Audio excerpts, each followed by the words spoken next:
may we request Secretary Jaime Bautista to please proceed at the signing table. To sign on the part of the Manila International Airport Authority, may we request General Manager Eric Jose Ines. And to sign on the part of the winning bidder, may we request San Miguel Holdings Corporation's President and CEO, Mr. Ramon Ang. May we request the President to please proceed downstage to witness the ceremonial signing.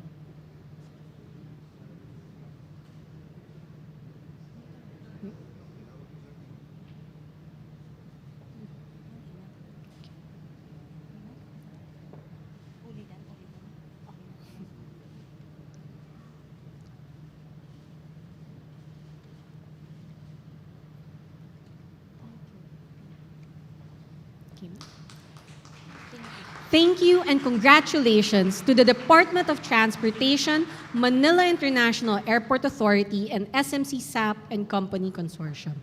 Thank you, Mr. President. You may now be seated.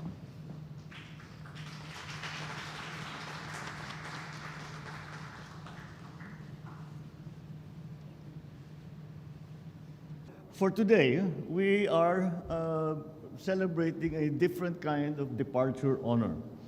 Because after more than 30 years, the comprehensive modernization of Manila International Airport, in partnership with the private sector, finally is taking off. Bureaucratic inertia, political turbulence, legal wranglings, these are among the things that conspired to maroon the International Airport rehabilitation on the tarmac of inaction. The nation has unfortunately paid a heavy price for that indecision. The reputation of this airport has been shredded, and let us be frank about it, not by bad press, by its actual poor state. The gateway that should be the red carpet to our country has become a dirty rug that unfairly defined a visitor's first impression, which we all know is extremely important for all of those who are tourists, who are travelers, who for any reason have come into the Philippines. I think that all of us have said to one another, bakit yung Hong Kong, ang ganda-ganda, yung Singapore, ang ganda-ganda, tapos uuwi ka ng Pilipinas, napakasakit ng ulo. Kaya't mabuti na, kailangan na natin ayusin ito. More damaging than the occasionally unflattering headlines are the inconveniences that many of its passengers undergo daily. It also affects our economy greatly. The postponed improvement of the airport has resulted in delayed and reduced number of flights. So due to insufficient flights, visitor arrivals have suffered, denying our economy billions in tourism receipts. The truth is, before our guests can swim or shop and sunbathe and surf, they must secure airline seats first. The main cause of the airport's woes are no secret. It's been operating beyond capacity for many years now, almost a decade. And since that is the case, the restoration of this airport should go beyond its physical design and structure. It requires major overhaul, such as the rehabilitation of the passenger terminals, the airside facilities, the development of commercial assets and utility systems, the provision of intermodal and interterminal transport facilities. I think that we have all felt the difficulty of all of these different aspects of the airport operation. Siguro naman at some point, all of us naging civilian tayo na hindi tayo opisyal, na merong nag-aalaga sa atin, naramdaman din natin lahat yan. So today we chart the future of the airport. In a nutshell, we are embarking, and we have to admit this, on a fairly major catch-up plan. So let us roll up our sleeves. Let us be reminded that the bottom line of the Manila International Airport's resurgence is not what it will bring to the coffers of government, but the comfort it will bring to its passengers. So, I urge the San Miguel Corporation and Company Consortium to fulfill its commitments to this PPP project. This undertaking is not just about revenues. That will be remitted to Treasury alone. but resources invested in the airport, and in many ways, it is an investment in our future. The targets are worth repeating to remind us of the hard work that lies ahead. The PPP project will ramp up annual passenger capacity from 35 million passengers per year to almost double, 62 million passengers a year. 62 million talaga yan, ha?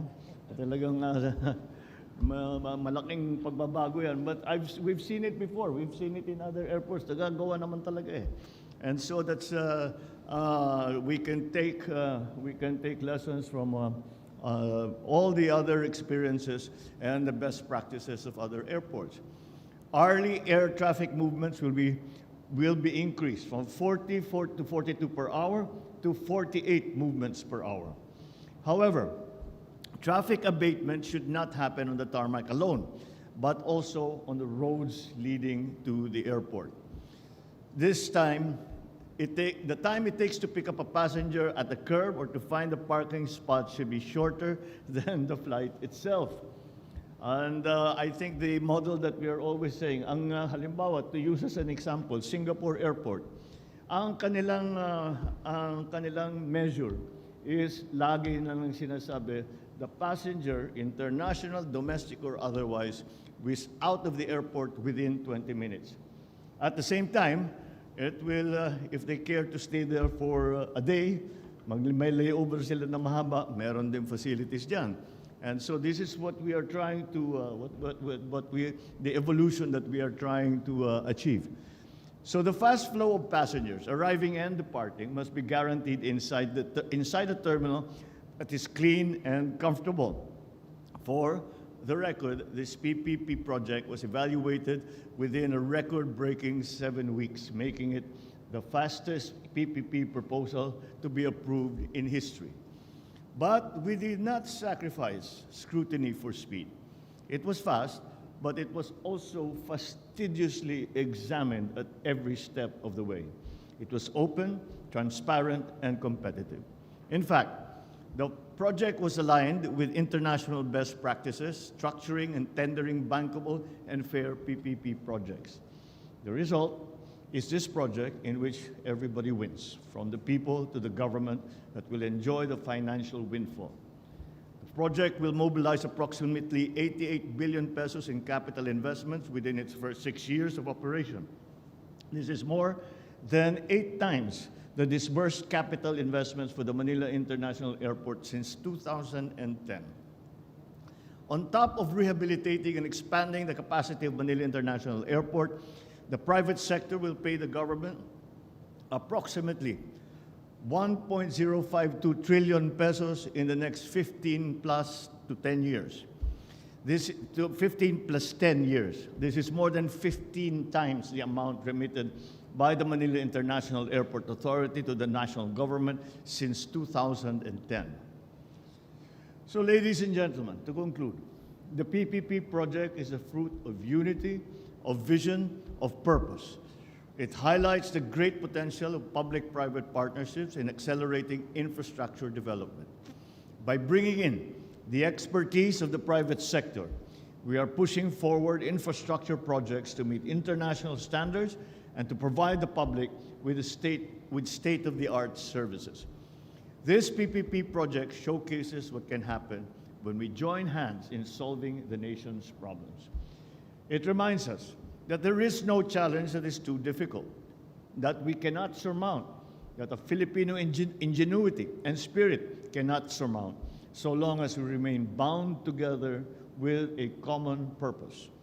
The project proves that the bagong Pilipinas that we seek is not an impossible dream. Therefore, let us keep working together. Let's brave the turbulence that may come so we may arrive at the destiny and the destination that we have dreamed for our people. Mabuhay! Congratulations to our Secretary of DTI, of Transport. Congratulations to the SMC consortium for putting together what was, I guarantee it was a very complicated, bid process, but we are finally here, and well done, and we look forward to the successes of the future that this project will bring. Mabuhay at maraming salamat po sa inyong lahat. Magandang umaga po.